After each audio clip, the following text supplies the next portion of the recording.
unique New York. You know you need unique New York. I used to be better at that.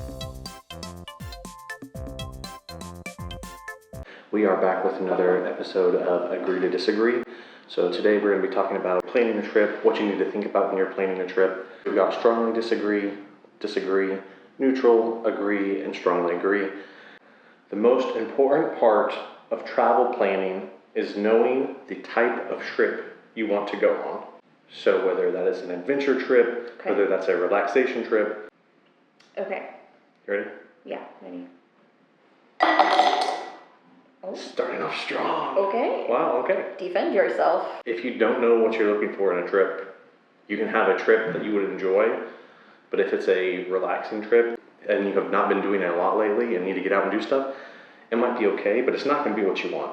Or there have been times when we have been really busy and, hey, we would love to take a trip, and sometimes we like to do really adventurous things, but if we're already spent, whenever we go on the trip, we're not going to enjoy ourselves on that trip. I disagree that it's the most important. I think it is probably more important to know what your budget for the trip is going to be. Even if you have a great destination and keep within your budget, if you don't enjoy the trip, then what's the point? What's the point? You need to have at least 2 to 3 destinations in mind before you even consider planning a trip. Okay. Ready? Yeah. Wow. How do we travel together? Alright, I defended myself last Yeah. time. You defend. Okay. I think that sometimes things fall through. Maybe there's not, a lodging option that fits your budget. Maybe the tickets are more expensive than you expected. It's a good idea to have a few options in mind before you start planning. Or as you're planning, different options might show up depending on the type of trip you're planning. You might run into some research that makes you think like, oh, maybe instead of Vietnam, I should go to Mongolia. You might run into some roadblocks, and then instead of just getting really frustrated and quit, you can be like, okay, well, I'll go to my plan B. I think we're not actually that far apart as this makes us seem. I think we're coming at it from different angles, because I think at some point you do need to have at least 2 or 3 options to consider. There are some people that I've met that are like, oh, well, I just have to go to Rome. I just have to do this. And so they've had this almost a bucket list type destination they've wanted to do. And this idea that you have to have a couple of those before you even consider doing it. I think it's worthwhile having a couple of those, but also looking at spots that aren't on your bucket list or you don't really have any idea of. Find new places to look and see if it's feasible to do a trip there also. And then as you go along with the planning process, I agree with you. You do need to have a couple of options to see how viable they are. This is definitely revealing how we think differently about the same thing, but kind of end up coming to a very similar position. You need to book your international trip 3 to 6 months in advance. So this is kind of the consensus on the internet. The studies are saying, oh, this is the way you need to do it. Ready? I did neutral. Typically I feel like we do it 2 to 3. 2 or 3 months. And so that 3 is really why I went with the neutral. There's only been a time or two we've done something at least 6 months in advance. Yeah, and that was just mostly because at the time we had pretty strict work schedules in terms of we had to request time off further in advance. And specifically the time I'm thinking of that we did 6 to 9 months in advance, it's because we found really good We found good tickets, yeah. And so we made everything work around it. Yeah, I disagree with this just because I think you can get into that trap of, oh man, I've missed my opportunity. For example, if we were looking at, oh, I'd really like to do something at the end of November. It's too late. I'm too late to even consider it. So I'll just skip, maybe do something in spring instead. You have no idea what the options are because you've looked at that time frame and you said, I can't even look at options because all the experts say you should do 3 to 6 months. I'm not saying that that's not wise in general or even a good idea. It's a good idea, but you never know. I mean, there could be tickets to London next week for $500 for whatever reason. It doesn't rule it out. It doesn't rule it out. The one caveat I would have on this would be specifically either about lodging. You do start getting fewer options, right. Especially budget options. Especially if it is around peak travel times or holidays. 2 to 3 months is very often what we do. 8 days is the perfect amount of time for a trip. Okay. This is kind of tough. It is kind of tough. I'm between buckets. Yeah, me too. I'm gonna go high. You're gonna go high? I'm gonna go high. I'll go high too. Okay. Ready? Yeah. I think it is definitely a good time period to work with. You get a good taste of where you're at, gives you enough time to kind of get past some of the jet lag. Sometimes lodging options will give you a discount if you stay over a week. You okay? Do you I get some have hair? a hair in my mouth, so I was trying to wait until you stopped talking. Hairball! Especially if you're traveling farther, if you consider that the time on the ground. So we do a lot of like 10-day trips is kind of what we figured out is about our max that we can do with just our carry-ons without having to do laundry. Scientifically, according to a study that they did, your vacation beneficialness peaks at 8 days, and then you get diminishing returns after that. Oh, that's So interesting. there was a study that was done that says that 8 days is the best length of time for a vacation. So that's kind of like the honeymoon period starts That's- to ebb away after that. And that's fair. There's been times we have been places and we're like, hey, this is great. It's time to go. The time of year you travel is more important than the location you visit. All right. You ready? I'm ready. I'm ready. All right, we're back on track again. You brought up Rome earlier. Let's stick with that. Rome in July is very different than Rome in September. For sure. It's as though you are visiting a different place. You can go great places at the wrong time of year, either because of bad weather or crowds or events going on. Time of year, I think, is just as important or more important. If you don't have a lot of time, avoid visiting larger countries you won't be able to fully experience. A travel guy was talking about how he doesn't want to go to or recommends people not going to larger countries if you don't have enough time To like really see it? To really see it. Okay. Ready? Yeah. Is it better to if you have time to fully see it? For sure. Is it feasible for everyone to dedicate 3 weeks, a month to one place? Not in most cases. I would rather myself or somebody else get to go and experience a Some. little bit of something versus, hey, you might never have the time to do 3 weeks in a country or a month in a country. But almost everybody could find a week somewhere to go. 3 hours is the correct amount of time for a layover, or the ideal amount of time for a layover.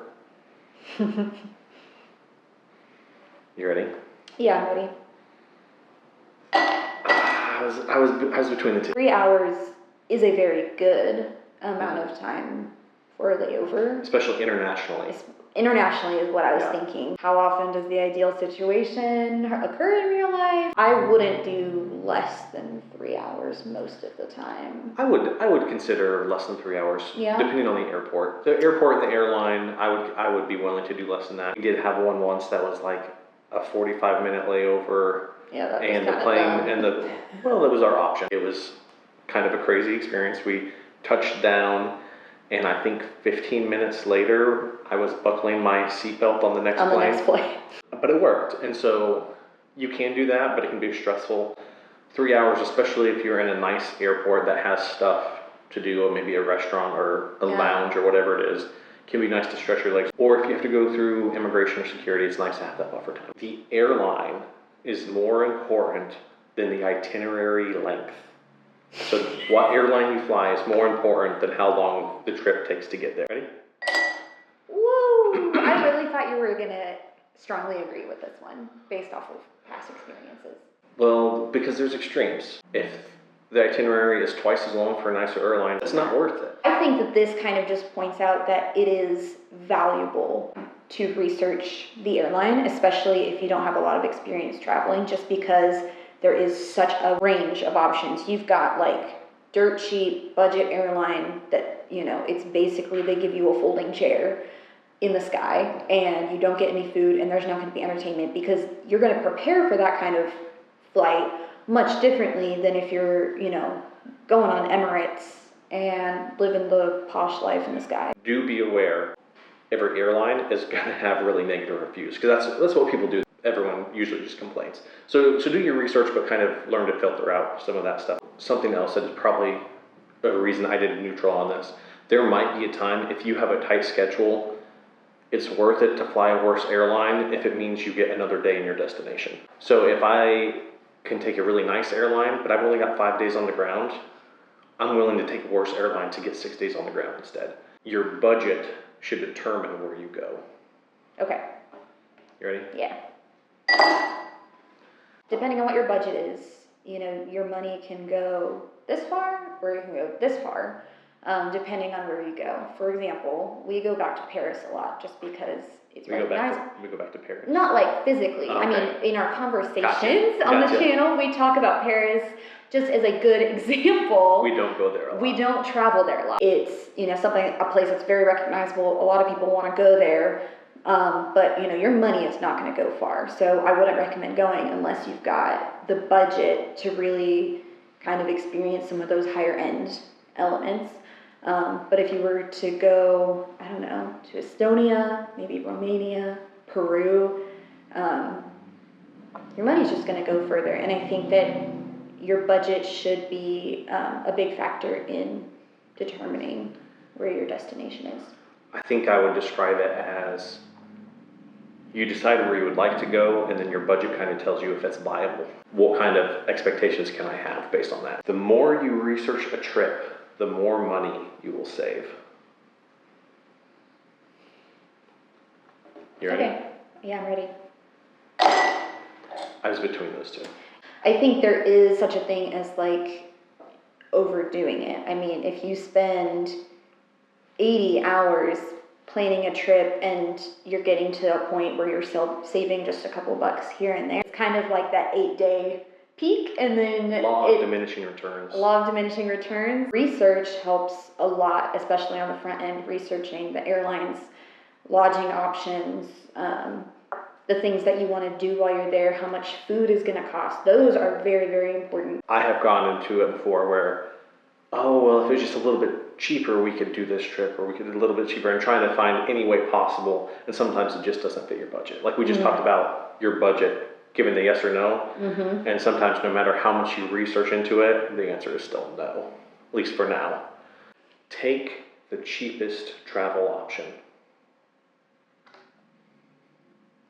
Travel option in terms of like Budget travel, automatically take the cheapest always option. take the cheapest. Take the cheapest. All right. Ready? Yeah. I just picture myself showing up on like a barge or something and traveling 2 months to get to Ireland. I mean, I don't even think that's cheaper. I probably not. Yes, you want more affordable for sure, but you also want to like get there alive, in theory. No, not in theory. You do want to get there Well, I mean, alive. you want to do what you can Yeah. to make sure that that's more likely. I think you need to know the cheapest option, for sure. Your research should take you to that point. Yeah, Yeah. and then you can, and then like we were talking about earlier with the length of the itinerary versus the airline, like it's all, you know, balancing out, well, what is this worth? And, you know, sometimes it's worth it. Like we took a bus in Morocco to go see stuff that was 10% the cost of the tours or the taxi. And it was kind of cool, and we got to see some stuff, and then we got not stranded, that the bus was just late, but it was worth it. Having to travel solo is a reason to not visit some destinations. Okay. So saying It's if I have enough to, of if a I have reason. to, just the only reason is I don't have anyone to travel with, that's a reason to not visit some locations. Okay. Right? Yeah, I'm ready.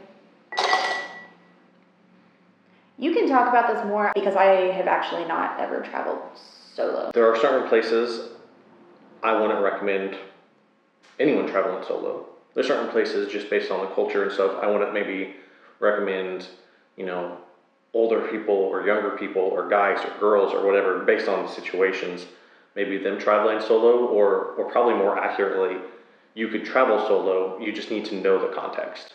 So, you know, a woman in the Middle East can travel solo, but it's going to look different than a guy traveling solo. And there's actually really good forums and things on this, especially for female solo travelers. So for ladies who are traveling by themselves, there's a lot of online tips and kind of rankings and different things of, hey, how to travel here by yourself as a woman. And so things like that, it might put a little bit of constraints on how you function, but it's not a reason to not go. I think that this would be just like a really disappointing reason to not go somewhere. And I know that solo travel can sound very daunting, especially if you're used to just always being around people. But just because you are maybe traveling by yourself in the beginning doesn't necessarily mean that there won't be people along the way to do different things with. Who you travel with is more important than where you go. Okay, I'm ready.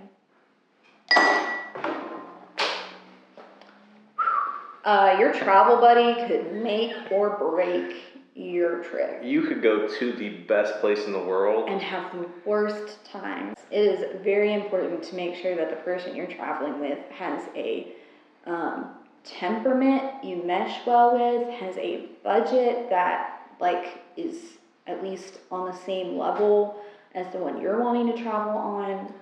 It doesn't even mean like they might not even be a bad person or anything. It's just No. like if you just don't want, if you don't want the same things. The temperament or desires from the trip is going to really make it hard to travel well together. It's almost kind of like a temporary marriage. In some ways. In some ways, just like a little less intense. A little less like important. committal and less intense, but just that idea of you have to agree on things, you have to negotiate, you have to work through things. Yeah. Traveling in groups is better than traveling with fewer people. All right, I'm ready. Ready? Yeah. That groupthink mindset, having to get to a decision that everyone agrees with, count me out. Say you have 4 people on a trip, well, then you're likely to be able to fit in a taxi or an Uber or whatever.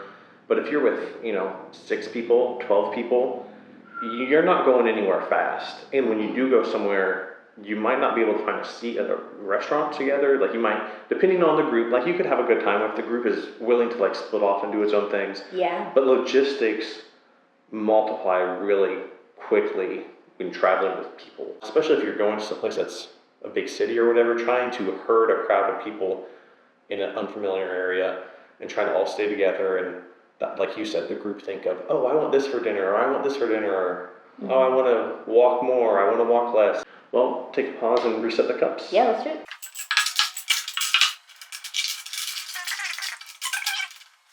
You should try to avoid popular tourist destinations. Okay. I think you should just avoid the times when they're really popular. I put mine in the wrong cup again. Did you agree with that? I somewhat agree with it. Oh. Yeah, you get a little confused about that. I know. I was still adjusting from the emptying. Yep. I think you should do somewhat to avoid it. Do look for places that are off the beaten path, that are like some of the most amazing places we've been. Or places people haven't heard of.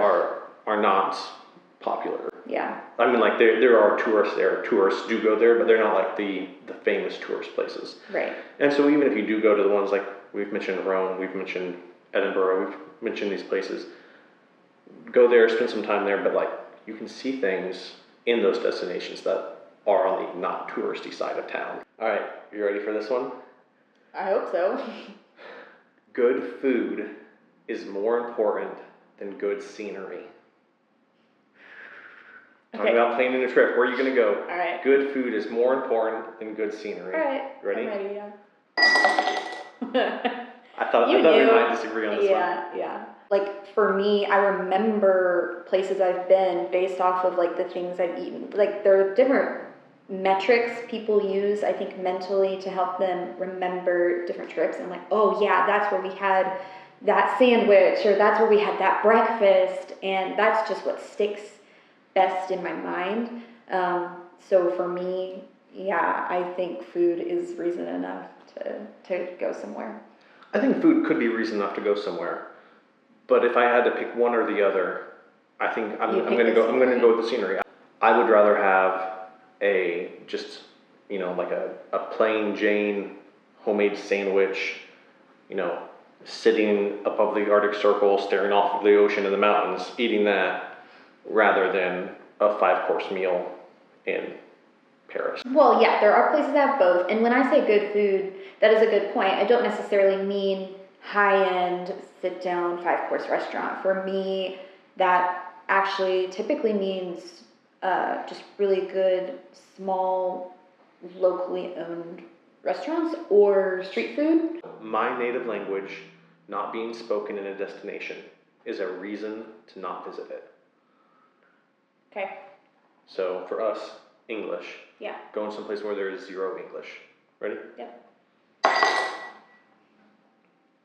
Man, that would be such a bummer. I understand the hesitation to an extent. That's valid hesitation. It's a valid hesitation. It is concerning to not be able to communicate at all. But I also think that, pushes you a little bit. There are ways to get around it. You have to be There's willing ways. to work. You have to be Yeah. willing to let go of some pride. Oh yeah, you have to be willing to be a little bit feel foolish a little bit. But I mean, like I said before, the best pizza I ever had was in a spot where there was no English spoken. One of my favorite places I've been to, English wasn't even an option on the menu. or the signs outside, and you just kind of have to, figure it out, and that's okay. Your lodging's location is more important than how nice it is. Okay. Ready? Yeah. I would rather stay in a good spot that is close to what I'm wanting to see, maybe a coffee shop, a bakery, street food, whatever it is. I would rather stay in a spot that was clean and safe, but simple. I would rather stay there if it's close to that than something that's a lot more luxurious, but maybe I have to walk an hour or a half hour, or I have to drive or get a metro or whatever. I would just rather be close to the stuff. You can actually end up saving a lot more money on your trip if you're staying somewhere simple, close to all the stuff you want to be around versus. Especially if it is in a city. Yeah. Because then the renting a car is really not even a factor. No. Because there's no You don't parking even have in to the think cities. about it. Walking is the best way to explore a new city. Okay. Thank you. I gotcha. I mean, I think we've talked about this a little bit before. That's how you find stuff. You need to be familiar with the local metro services of your destination. So whether that's a bus, a subway, a train, whatever it is, you need to be familiar with it. Okay. Ready? Yeah. You have to get familiar with it. I mean, I understand what this is saying. You don't already have to be familiar with it to be able to travel there. You need to be familiar with it before you go. Right, but I'm saying you don't have to be familiar before you Decide plan a to trip. go. I can't plan this trip, or I can't go to this place because I don't know it. Frankly, it Figure it out, yeah. It should be a factor in deciding if it's a feasible place to go for a lot of places. Right. Only eat local traditional food of the local traditional food of the destination on your trip. Okay. Ready? Yeah. Yeah, I should have done strongly disagree. I don't know what I was thinking. I'm just gonna. It's the last one. Yeah, why not? Why not? Should you try it? Yeah, of course. You're there. Why not? You were talking about pizza in Italy, but we've also had amazing pizza in Romania. And we've had incredible Japanese ramen in Scotland. And the world has just expanded. People from all over live all over. We went to Helsinki a few years ago, and we found out, as I was looking up restaurants there, sushi, super popular. Anytime you have something that is so popular in a city, there's most likely a reason that people are liking it. I mean, it was amazing. Some of the best sushi we've had. And so in the same way, when we went to Estonia, we asked some local people, it's like, hey, what are the good local foods? And they said, well, you could try this and this, but really the best food you're going to get would be in this market here, which was an international food court. Yeah. And it was amazing. It was amazing. And so definitely we did try the local food in Helsinki. We did try the local food in Estonia. But also there's some really good international spots in those places as well. Yeah, you don't need to limit yourself based off of these non-existent rules of what it means to really travel. like I said before, where are the locals eating? If there's anything that you either really strongly agree with us or disagree with us on, drop a note in the comments. Subscribe and follow us for more. Yeah. Yeah. Travel well.